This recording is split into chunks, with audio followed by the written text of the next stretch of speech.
అందరికీ నమస్కారం. ప్రొద్దుటూరు నియోజకవర్గంలో ప్రజల చేతిలో శాశ్వత రాజకీయ సమాధి కట్టబడినటువంటి రాచమల్లు శివప్రసాద్ రెడ్డి గారు తన ఉనికిని కాపాడుకునేదానికో, ఎత్తిపోయిన వైఎస్ఆర్ కాంగ్రెస్ పార్టీలో నేనంటూ ఒకరిని బతికే ఉండాలనే ఉనికి కోసమో, లేకపోతే జగన్మోహన్ రెడ్డి గారికి ఆయనకు ఉన్నటువంటి ఆర్థిక లావాదేవీల వల్లనో మరి ఎందువల్ల తెలియదు కానీ ప్రొద్దుటూరులో చెల్లని రూపాయి విజయవాడలో చెల్లుతాదన్న. ప్రొద్దుటూరులో చెల్లని ఇతనికి రాష్ట్ర అధికార ప్రతినిధి ఇచ్చినారని 2 రోజులకు 3 రోజులకు ఒక ప్రెస్ మీట్ పెట్టేది, రెచ్చగొట్టే విధానాలు, ఫ్యాక్షన్ ప్రేరేపితంగా అయ్యేదాని కోసం మాట్లాడే మాటలు, అహింస, తర్వాత ప్రజల్ని తప్పుదో పట్టించే మాటలు మాట్లాడుతున్నాడు. రాచమల్లు ప్రసాద్ రెడ్డి గారిని ఒకటి అడుగుతున్నా, నువ్వు 2019 నుంచి 2024 వరకు మీ జగన్మోహన్ రెడ్డి గారే ముఖ్యమంత్రి, 10 మంది ఎమ్మెల్యేలు మీరే ఉన్నారు. తెలుగుదేశం పార్టీ జెండాల్ని ఏదో మేము రాజశేఖర రెడ్డి గారి విగ్రహాల దగ్గర కట్టినామని మాట్లాడతా, తెలుగుదేశం పార్టీ నాయకులు ఇళ్ల మీద జెండా కట్టా అంటాను. ఈ ఇంటికి ఏమన్నా పీకినావా?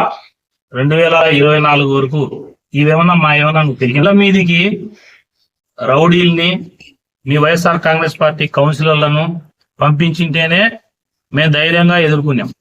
నీకు సవాల్ చేస్తాడా? ఇదే మాదిరిగా నువ్వు మళ్ళా మాట్లాడితే నువ్వన్నా పోలీసులను రౌడీ షీటర్లను పంపించి చేసినావు. నేను ఒక్కడనే తెలుగుదేశం పార్టీ జెండాను నా సంఘలో పెట్టుకొని గాంధీ విగ్రహం, మున్సిపల్ ఆఫీసులో ఉన్నటువంటి గాంధీ విగ్రహం కానుంచి ఒక్కనే నడుచుకుండా రాత్రుల్లో దొంగగానో కాదు, నేను టైం చెప్పి పలానా టైంకి వస్తా అని చెప్పి వచ్చి మీ ఇంటి గేటుకు తెలుగుదేశం పార్టీ జెండా పెట్టి వస్తా. ఖబర్దార్ రాచమల్లు. ఒక క్వశ్చన్ అడుగుతా, ఆన్సర్ చెప్తావా? యువగలం పాదయాత్ర జరిగేటప్పుడు రామారావు గారి విగ్రహము గవర్నమెంట్ హాస్పిటల్ ఆ టర్నింగ్ లో, ఆ గవర్నమెంట్ సర్కిల్ దగ్గర ఉండే రామారావు గారి విగ్రహం పైన నువ్వు ఎమ్మెల్యే ఉన్న 5 సంవత్సరాలు, అధికార పార్టీ ఎమ్మెల్యే ఉన్న 5 సంవత్సరాలు రామారావు గారి విగ్రహం దగ్గర ఎదురుగా పైన నీ ఫ్లెక్సీలు కట్టలేను అంటే సిపిఐ వాళ్ళు కట్టరా, సిపిఎం వాళ్ళు కట్టరా, ఇతర రాజకీయ పార్టీ వాళ్ళు కట్టరా? అంటే కేవలం ఇప్పుడు నీ ఉనికి కోసం నువ్వు మాట్లాడతావా? రాచమల్లు ప్రసాద్ రెడ్డి గారికి చెప్తానా, ఒక్కడనే వచ్చి మీ ఇంటికి కడతా. రెండవది, ఈశ్వరుడు నాకు దయ తెలిస్తే ప్రజలు ఓట్లేస్తే అన్నావు. శివపార్వతుల సాక్షిగా అని చెప్పి నువ్వు అబద్ధాలు చెప్పినావు కాబట్టి శివుడు నీకు పలకడు. శివపార్వతుల సాక్షిగానే అబద్ధాలు చెప్పినావు. రాచమల్లు గారిని ఒకటి అడగాలనుకుంటున్నా, సంవత్సరంలో 365 రోజుల్లో నీ పెళ్లి రోజైనా, నీ పుట్టినరోజైనా, లేదా పండగల రోజైనా ఒక్కరోజు 365 రోజుల్లో గుండె మీద చేసుకొని ఈ రోజు నేను అబద్ధం ఆడలే, అన్ని నిజం ఆడినా అనే ఒక్కరోజు చెప్తావా? 365 రోజుల్లో ఒక్కరోజు చెప్పు. రాచమల్లు శివప్రసాద్ రెడ్డి అనే లాంటి వ్యక్తి ఎలాంటి వాడు అంటే, అరుంధతి సినిమాలో అయి నేను చెప్పకూడదు, పశుపతి లాంటోడు.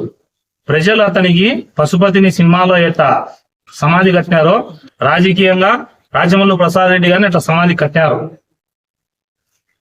పశుపతి అప్పుడప్పుడు బయటకు వచ్చి పీడించినాడు చూడు, అట్లా నువ్వు ప్రజలను పీడించడానికి తయారైనావు. యువగలం పాదయాత్రలో ఇదే విజయకుమార్ సర్కిల్ కానుంచి ప్రతి ఒక్క షాపు ముందర దౌర్జన్యంగా ఆ రోజును ఫ్లెక్సీలు కట్టావు. మరి నీ మాదిరి ఎక్కడ మేము దౌర్జన్యంగా కట్టలే. స్వచ్ఛందంగా ఎక్కడ ఖాళీ ప్రదేశాలు ఉంటే, ఎక్కడ కూడల్లో సర్కిళ్లలో అది ఆనవాయితీ. ఒక్క తెలుగుదేశం పార్టీ ఒక్కటే కట్టలే. అన్ని రాజకీయ పార్టీలు కడతారు, దానికి మాట్లాడతావు. ఇంకొక పాయింట్ మాట్లాడినాడు మొన్న, తెలుగుదేశం పార్టీ వాళ్ళంట ఎక్కడైనా గ్రామాల్లో గాని వార్డుల్లో గాని అంట తిరిగితే ప్రజలు మీ మొహాన ఎంగిలి ముయ్యరు. వయసులో నాకంటే పెద్దవాడివి, నేను వాస్తవం ఈ విషయం అనేకూడదు, కానీ నువ్వు అన్నాక మా పార్టీ నాయకుల్ని మమ్మల్ని కించపరిచినాక ప్రజలకు తెలియజేయాలి బట్టి చెప్తానా, నీ నింద పోసే నేను ఇంట్లో కూర్చోబెట్టాను. నువ్వు చెప్పిన అబద్ధాలు 3 చెప్తా, ఎక్కువ చెప్తే కనుక ప్రస్తుతం సమయం లేదు. తెలుగుదేశం పార్టీ జెండా పొద్దుటూరులో ఇట్లా చూపించావు, నా కంఠంలో ప్రాణం ఉన్నా ఏదేనని. అంటే ఇప్పుడు ఏమైంది? మళ్ళా అప్పుడు ఏం చెప్పినావు? ఇదే నాకు లాస్ట్ ఎలక్షన్లు 2 మా వారసులు యోగులో పోటీ చేస్తారన్నావు. నీకేంటికి వెళ్ళరంత రోజు ప్రశ్నలు నడిపించడం, ప్రశ్నకు పెట్టడం, తెలుగుదేశం వాళ్ళ మీద అవాక్కులు చవాకులు పెరగడం. సవాలు స్వీకరించు, నువ్వు టైం చెప్పు, డేట్ చెప్పు. నేను ఒక్కనే, ఎవ్వరు పోలీసులు పంపించకరాను. ఒక్కడు ఎవిడెన్స్ కోసం ఒక్కడిని విసుకొస్తా, ఫోటో తీసేవాడు ఉండాలి కదా. మళ్ళా నువ్వు ప్రవీణ్ రాలే, ఎవడో వచ్చి కట్టినా అని నువ్వు మళ్ళీ అబద్ధాలకు తొలుగుస్తావు. రాచమల్లు ప్రసాద్ రెడ్డి గతంలో చెప్పినా ఇప్పుడు చెప్తానా, నువ్వు నిజంగా శివాలయం సర్కిల్లో గొంతు కోసుకొని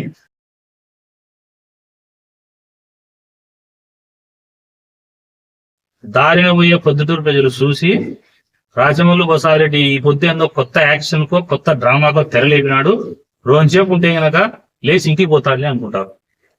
నువ్వు గిలగిలా కాళ్ళు చేతులు ప్రాణం పెట్టేప్పుడు మనిషి అట్లా కొట్టుకుంటాడు, అట్లా కొట్టుకుంటా పడిపోయినా కూడా అయ్యో పాపం అని ప్రజల్ని దగ్గరికి రారు.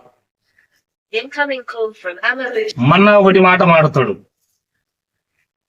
మేము అబద్ధాలు చెప్పాలా, నిజాయితీవంతుడు, అందుకే జగన్మోహన్ రెడ్డిని నమ్ముకొని మేము పోయినామని. నీ అటోలోకి టికెట్ తీసి జగన్మోహన్ రెడ్డి సంఘానికి పోయినాడు.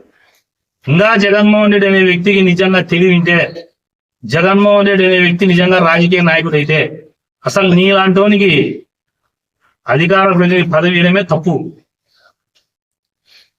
పదే పదే ఎలక్షన్లప్పుడు వర్క్ అట్ హోమ్ చేసి అతనికి టికెట్ ఇచ్చినారని అవహేళనగా మాట్లాడి లాస్ట్ కు వర్క్ అట్ హోమ్ చేస్తామని చెప్పబడిన వ్యక్తి చేతలు ఓడిపోయినావంటే ఇంకా నీ పరిస్థితి ఎంతో పొద్దుటూరులో నువ్వు ఆలోచన చేసుకోవాలా. ఇప్పటికైనా రాచమల్లు ప్రసాద్ రెడ్డి తప్పులు ఎక్కడ చేసినాం, అహంకారంతో అహంభావంతో తలకు పొగురెక్కి నువ్వు చేసిన 4.5 సంవత్సరాలు నువ్వు చేసిన నరమేధానికి ప్రజలు చీకొట్టి నిన్ను, నీ రౌడీజాన్ని, నీ డబ్బును అన్ని ప్రజలు తిరస్కరించినారు. ఈ రోజుటికైనా మనిషిగా నువ్వు ఒక్కరోజు బెడ్రూమ్ లో ప్రశాంతంగా కూర్చొని నేను ఏం తప్పు చేసినా లేదా నేను ఎందుకు ఓడిపోయినా ఆత్మ పరిశీలన చేసుకోకుండా అవాక్కులు చవాక్కులు పేరడం మానుకోవాలా. టైం చెప్తే జెండా కడతాం. రెండవది, నువ్వు అంటున్నావు కదా అధికారం వస్తే అని, ఉన్న రోజే నువ్వు కట్టడం తెలుగుదేశం పార్టీ నాయకులు కార్యకర్తలను కాపాడినా. మళ్ళా కూడా చెప్తున్నా, నాకు ఏ పదవి ఉన్నా పదవి లేకపోయినా రాజకీయాల కోసం కాదు, నమ్మిన పార్టీ కోసం, తెలుగుదేశం పార్టీ కార్యకర్తల నాయకుల కోసం నేను వస్తా అడ్డం. నువ్వు ప్రభుత్వము రాదు నీది. ఒకవేళ నువ్వు అన్నట్టు వచ్చినా నువ్వు కడతా అంటే సవాల్ చేస్తాను. ఈరోజు రాసి పెట్టుకో, చిన్న కార్యకర్త, మా నాయకులు ఇంట్లో అవసరంలే, చిన్న కార్యకర్త గుడిసె మీద కూడా నువ్వు తెలుగుదేశం పార్టీ నాయకుడి గుడిసె మీద కూడా వైఎస్ఆర్ కాంగ్రెస్ పార్టీ జెండాను కట్టలేవు, కట్టనీయను. నేను ఉండగా తెలుగుదేశం పార్టీ నాయకులకు కార్యకర్తల జోలికి నీ ఆగడాల ఎప్పుడు ప్రతిపక్షంలో రోజు ఎదుర్కొన్నా. ఇప్పుడు అధికారంలో ఉన్నాం, అయినా కూడా మేము ఏ రోజు నువ్వు మాకు చేసినట్టు చేయలే. ఈ రోజు ఎందుకు మాట్లాడాల్సి వస్తుందంటే, నువ్వు అదుపు లేకుండా మా ఇళ్ళ మీదకి వచ్చి జెండాలు కడతావా? నువ్వు కడతా అంటే చూసా ఊరుకుంటావు అనుకుంటున్నావా? నువ్వు ఒక్కనే వచ్చి కడతా, టైం ఎప్పుడో డేట్ ఎప్పుడో, నీకు దమ్ము ధైర్యం ఉంటే సవాల్ చేస్తానా, టైం డేట్ చెప్పాలని కోరుతాను.